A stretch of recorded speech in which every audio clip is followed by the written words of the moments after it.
உலகெங்கும் வாழும் என் இனிய சகோதர சகோதரிகளுக்கு வணக்கம். நம்ம சேனலுக்கு ஆதரவு கொடுத்துட்டு வர எல்லா நல்ல உள்ளங்களுக்கும் முதல்ல நன்றி. நம்ம இந்த பதிவுல என்ன பார்க்கறோம்னா, ஜூன் மாதம் 2025 மேச ராசிக்கான மாத ராசி பலன்களை பார்க்கிறோம். இந்த ராசி பலன்கள்ல முதல்ல என்ன பார்க்கறோம்னா, உங்க ராசிக்கு என்னைக்கு சந்திராசிரம தினங்கள், இந்த மாதம் கிரகநிலைகள் எது எது மாறி இருக்கு, அதனால என்ன பலன்கள் மாறி இருக்கு, நீங்க எப்படி நடந்துக்கணும் அப்படிங்கிறதும், எந்த தெய்வங்களை வழிபடலாம் அப்படிங்கிறதும், உங்க ராசியில் இருக்கக்கூடிய ஒவ்வொரு நட்சத்திரங்களுக்கும் தனித்தனியான ஜூன் மாதத்திற்கு உண்டான சுப நாட்கள் எது எது, அசுப நாட்கள் எது, யோக நாட்கள் எது அப்படிங்கிறதையும் நம்ம தனித்தனியா கொடுத்துருக்கிறோம். இந்த சுப அசுப நாட்கள் உங்களுக்கு தனிப்பட்ட முறையிலிருந்து பொது பலன்கள் அல்ல.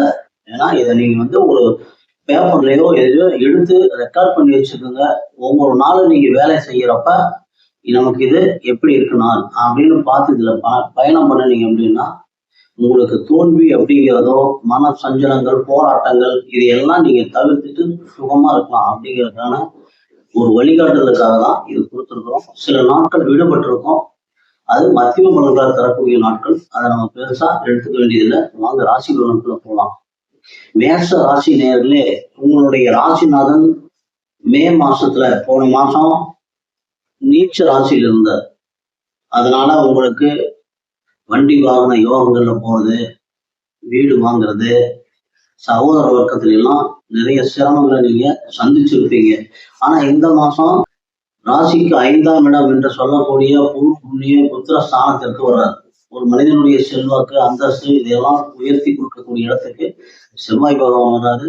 அதனால இந்த மாதம் உங்களுக்கு வண்டி வாகன யோகங்கள், வீடு வாங்குறது விற்கிறது, நிலம் வாங்குறது விற்கிறது, இந்த மாதிரி அற்புதமான இந்த நல்ல அமைப்புகளும் உங்களுக்கு கிடைக்கிறதுக்கு உண்டான வாய்ப்புகள் நிறைய இருக்கு.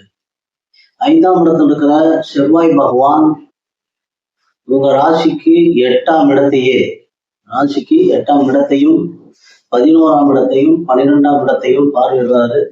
அப்ப 8ஆம் இடத்தை பார்வையிடுறப்ப பூர்வீக சொத்துக்கள்ல உங்களுக்கு செவ்வாய் பகவானுக்கு வீடு கொடுத்த சூரிய பகவான் உங்க ராசியில 11ஆம் தேதி வரைக்கும் இருக்கார். 11ஆம் தேதி வரைக்கும் உச்சம். 11ஆம் தேதிக்கு மேல உங்க ராசிக்கு 2ஆம் இடத்திற்கு தனஸ்தானத்திற்கு வர்றார். அதனால இந்த மாதம் பூர்வீக சொத்துக்கள்ல பாகம் பிரியாம இருக்கிறது, பூர்வீக சொத்து பிரச்சனைகள் தீர்றது, தந்தையினால வரக்கூடிய வருமானங்கள் இதையெல்லாம் உங்களுக்கு தடை இல்லாம கிடைக்கும். இருந்தாலும் செவ்வாய் பகவான் உங்க ராசிநாதன் 8ஆம் இடத்தையும் பார்வையிடுறதுனால சில பிரச்சனைகள், பேசி தீர்க்க வேண்டியது பிரச்சனைகள் இருக்கும். இதையெல்லாம் நீங்க சரி பண்ணினாதான் உங்களுக்கு பூர்வீக சொத்துக்கள் இருக்கிறது. குழந்தைகளுக்கு முயற்சி பண்றவங்களுக்கு இது ஒரு அற்புதமான ஒரு காலம். அரசு துறையில ஆதாயம் நிறைய கிடைக்கும். ஏன்னா ராசியிலையும் ராசிக்கு 2ஆம் இடத்துல இருக்கனால வெப்பம் சார்ந்த நோய்கள் அதிகமா வரும். அதனால கோடை காலமா இருக்கனால உடலை ரொம்ப ஜாக்கிரதையா பார்த்துக்கணும். ஏன்னா உங்க ராசிக்கு 9ஆம் இடத்திற்கு 12ஆம் இடத்திற்கு மாற்ற பாக்கியஸ்தானத்திற்கும் அயன சயன போக விரயஸ்தானத்திற்கும் அதிபதியான குரு பகவான் ராசிக்கு இந்த மாதம் 3ஆம் இடத்துல இருக்கிறார். 3ஆம் இடத்துல குரு மறை இருந்தா அவ்வளவு சரியில்லை அப்படின்னாலும் அதுவும் அஸ்தமனம் ஆகிவிட்டார். அதனால உடல் ரீதியா அலைச்சல், மருத்துவ செலவு, இதெல்லாம் தனவரவு குறைகிறது. இதெல்லாம் இந்த மாதம் நீங்க சந்திக்க வேண்டிய பிரச்சனைகள் இருக்கு. அதனால முடிஞ்ச வரைக்கும் அலைச்சலை குறைச்சிருங்க. செலவுகளை சுப செலவு, வரக்கூடிய பணத்தை சுப செலவா மாத்திக்கிங்க. ஏன்னா வீண் விரயத்துல கொண்டு போய் நீங்க உங்களுடைய பணங்கள் விரயமாகிறதுக்கு உண்டான காலகட்டம் இது. அதே மாதிரி தத்து புத்திர குழந்தைகளுக்கு தத்தெடுக்க விரும்புறவங்களுக்கு இதெல்லாம் ஒரு அருமையான ஒரு காலம். 5ஆம் இடத்துல இருக்கிற செவ்வாய் பகவான் உங்க ராசிக்கு 11ஆம் இடத்துல இருக்கிற ராகு பகவானையும் பார்க்கிறார். 11ஆம் இடத்தை பார்க்கிறார், அங்க ராகுவும் இருக்கிறார். ராகு 11ஆம் இடத்துல இருக்கிறது தொலைதூர பயணங்கள், வேற்று மனிதர்கள், வேற்று மாநிலத்துல போய் தொழில் செய்யறவங்களுக்கெல்லாம் ஒரு மிகச்சிறந்த ஒரு அற்புதமான காலம். அதுவும் செவ்வாயினுடைய பார்வை இருக்கனால கொஞ்சம் போக்குவரத்துல நீங்க ரொம்ப ஜாக்கிரதையா இருக்கணும். ஏன்னா செவ்வாயினுடைய பார்வை சனிக்கும் இருக்கு. 12ஆம் இடத்துல இருக்கிற சனிக்கும் 11ஆம் இடத்துல இருக்கிற ராகுவுக்கும் இருக்கிறதுனால போக்குவரத்துல வண்டி வாகனங்கள் வாங்குறது கொடுக்கறதுலாம் கொஞ்சம் ஜாகிரதையா இருக்கணும். வெளிநாடு வெளியூர்ல வேலை செய்யறவங்களுக்குலாம் இது ரொம்ப ரொம்ப ஒரு அற்புதமான ஒரு காலகட்டம். அடுத்து உங்க ராசிக்கு 2ஆம் இடத்திற்கும் 7ஆம் இடத்திற்கும் தனவாக்கு குடும்பஸ்தானத்திற்கும் கலசரஸ்தானம், நண்பர்கள், கூட்டு தொழில், வியாபாரம் என்று சொல்லக்கூடிய 7ஆம் இடத்துக்கு அதிபதியான சுக்கிர பகவான் இந்த மாதம் முழுவதும் உங்க ராசியிலேயே இருக்கிறார். அப்ப ராசியில இருக்கிறப்ப அதுவும் சூரியனோட சேர்ந்து இருக்கிறதுனால குழந்தைகளுக்கு முயற்சி பண்றவங்க கொஞ்சம் மருத்துவ பரிசோதனை பண்ணிக்கிறது நல்லது. மனைவியினால, நண்பர்களால, கூட்டு தொழில்னால இந்த மாதம் உங்களுக்கு மிகச்சிறந்த ஒரு முன்னேற்றம் கிடைப்பதற்கான வாய்ப்புகள் நிறைய இருக்கு. அடுத்து உங்க ராசிக்கு 3ஆம் இடத்திற்கும் எண்ணம், எழுத்து, இயக்கம் என்று சொல்லக்கூடிய இளைய சகோதரம் என்று சொல்லக்கூடிய 3ஆம் இடத்திற்கும் கடன், ருண, ரோக, சத்ருஸ்தானத்திற்கும் அதிபதியான புதன் பகவான் இந்த மாதம் முதல் வாரத்தில், அதாவது ஜூன் மாதம் முதல் வாரத்தில் உங்க ராசியில இருக்கிறாரு. அப்ப இந்த முதல் வாரத்துல இது வரைக்கும் கடனை கொடுத்துட்டு வசூல் பண்ணாம இருக்கிற கடன்காரங்கள்லாம் உங்ககிட்ட வந்துருவாங்க. ரொம்ப எச்சரிக்கையா இருங்க. காலி நிலம் வாங்குறது, விற்கிறது, டாக்குமெண்ட் கையெழுத்து போடுறதெல்லாம் இந்த வங்கி தொழில் இருக்கிறவங்களுக்கு, எழுத்துத்துறை இருக்கிறவங்களுக்குலாம் கொஞ்சம் ஜாகிரதையா இருக்க வேண்டிய காலம். 8ஆம் தேதிக்கு மேல உங்களுடைய 3ஆவதுக்கு உண்டான புதன் பகவான் ராசிக்கு 2ஆம் இடமான தனவாக்கு குடும்பஸ்தானத்திற்கு வர்றதுனால 21ஆம் தேதி வரைக்கும் வர மாச கடைசி வரைக்கும், கிட்டத்தட்ட மாச கடைசி வரைக்கும் 21ஆம் தேதி வரைக்கும் வராது.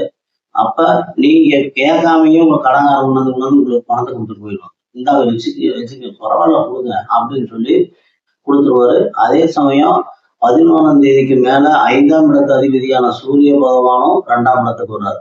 5க்கு உண்டானவர் 2ஆம் இடத்துல வரனால கண்டிப்பா பூர்வீகத்துக்கு இருக்கக்கூடிய அனைத்து பிரச்சனைகளும் உங்களுக்கு தீர்ந்துடும். தந்தையினால தனவரவு அதிகமாக இருக்கிறது, அரசு துறையினால் தனவரவு அதிகமாக இருக்கிறது. அரசு துறைக்கு முயற்சி பண்றவங்க, டெண்டர் எடுத்துக்கிறவங்களுக்குலாம் இது ஒரு அற்புதமான ஒரு காலகட்டம். ஆனாலும் சனி பகவானுடைய பார்வையும் இந்த இடத்துக்கு விழுறதுனால நீங்க முடிஞ்ச வரைக்கும் சனி பகவானுடைய அதிதேவதையான சாஸ்தாவை வழிபடுவதும், ஐயப்பனை வழிபடுவதும், முடிஞ்சா சபரிமலைக்கு போயிட்டு வரலாம் ஒரு தடவை.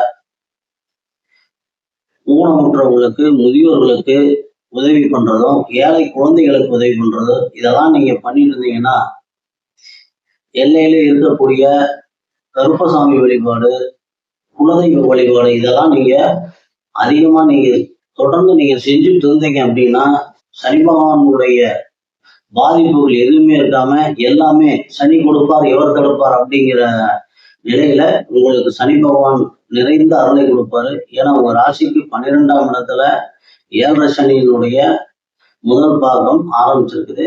அதனால நீங்க இந்த பிரீத்திகளை செஞ்சுக்கிறது ரொம்ப ரொம்ப உங்களுக்கு சிறப்பு. அடுத்து உங்க ராசிக்கு இந்த மாதம் உங்களுக்கு குரு பகவானால எந்த ஆதாயமும் இல்லை அப்படிங்கிறதுனால முடிஞ்ச வரைக்கும் 5ஆம் இடத்துல, உங்க ராசிக்கு 5ஆம் இடத்துல கேது பகவான் இருக்கிறதுனால ஒரு முறை ஆலங்குடியில் இருக்கிற குரு பகவானை போய் நீங்க வழிபட்டு வர்றது உங்களுக்கு குரு பகவானால கிடைக்கக்கூடிய தடைகள் அனைத்தையும் நீக்கி கொடுத்துடும். ஏன்னா குரு பகவான் தான் தனகாரகன், புத்திரகாரகன், உடல்காரகன், அப்படி சொல்லக்கூடிய எல்லா விதத்தும் எல்லா தடைகளையும் நீக்கி கொடுக்கக்கூடிய சக்தி ஆளக்கூடிய கற்பக விநாயகரை போய் நீங்க ஒரு முறை வழிபட்டு வர்றது ரொம்ப ரொம்ப சிறப்பு. இப்போ உங்க ராசிக்கு சந்திராஷ்டமங்கள் என்னன்னு பார்க்கலாம். 9/6/25 காலை 8:50 முதல் 11/6/25 இரவு 8 மணி வரைக்கும் உங்களுக்கு சந்திராஷ்டம தினங்கள். அஸ்வினி நட்சத்திரத்தில் பிறந்தவங்களுக்கான சுப நாட்கள் ஜூன் 1, 3, 5, 8, 10, 13, 17, 19, 22, 24, 26, 27, 28 ஆகிய நாட்கள் சுப நாட்கள். அசுப நாட்கள் ஜூன் 11, 15, 23, 25, 27. யோக நாட்கள் ஜூன் 5, 8. பரணீஸ்வரர் வந்தவங்களுக்கான சுப நாட்கள் ஜூன் 2, 4, 7, 9, 11, 14, 18, 20, 23, 25, 27, 29, 30. அசுவ நாட்கள் ஜூன் 12, 16, 24, 26, 28. யோக நாட்கள் ஜூன் 6, 9. கிருத்திகை 1ஆம் பாதத்துல பிறந்தவங்களுக்கான சுப நாட்கள் ஜூன் 2, 3, 5, 8, 10, 12, 15, 19, 21, 24, 26, 28, 30. அசுவ நாட்கள் ஜூன் 1, 13, 17, 25, 27, 29. யோக நாட்கள் ஜூன் 8, 10. நன்றி நேயர்களே. மீண்டும் அடுத்த பதிவுல சந்திக்கும் வரைக்கும் எல்லாம் வந்த எம்பெருமான் முருகப்பெருமான் உங்களுக்கு எல்லா வளங்களையும் நலங்களையும் வாரி வழங்க வேண்டும் என்று வேண்டி இந்த பதிவினை நிறைவு செய்கிறோம். மீண்டும் அடுத்த பதிவில் சந்திக்கலாம். நன்றி.